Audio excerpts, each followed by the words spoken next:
భూమి మీద సగం బీసీలు ఉన్నమాట నిజమైతే జగనన్న ఇచ్చిన ప్రభుత్వ పథకాల్లో ప్రతి రూపాయిలో 10 రూపాయి బీసీలకే వచ్చిందనే విషయాన్ని మీరందరూ కూడా గుర్తుంచుకోవాలని తెలియజేస్తూ ఉన్నా.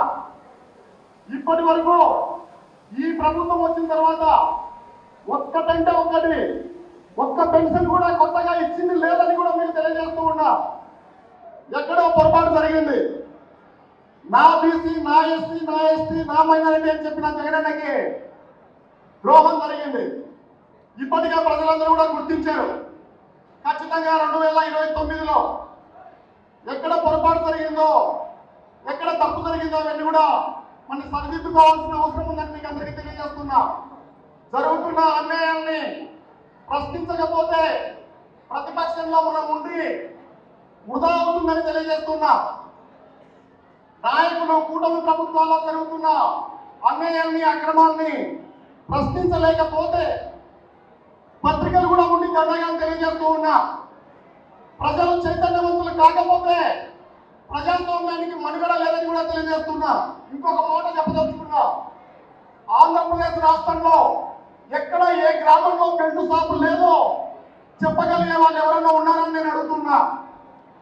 జగనన్న ప్రభుత్వంలో మన ప్రభుత్వం ఉన్నప్పుడు ఏ గ్రామంలో అయినా, ఏ వీధులైనా ఒక్క పథకం రాని ఎవరన్నా ఉన్నారా అని నేను అడుగుతున్నా.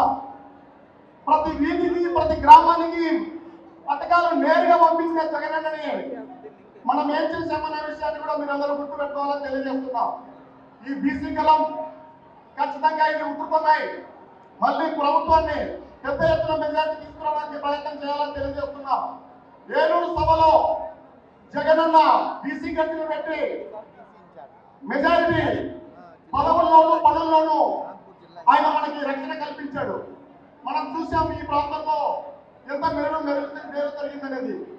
వచ్చే రోజుల్లో మనం అందరం ఏకమై జగనన్నకి తోడై ప్రభుత్వాన్ని అధికారానికి తీసుకురావడానికి ప్రయత్నం చేయాలని గట్టిగా కోరుతూ ఈ అవకాశం ఇచ్చిన మీ అందరికీ కూడా కృతజ్ఞతలు తెలియజేస్తూ ఉన్నాం.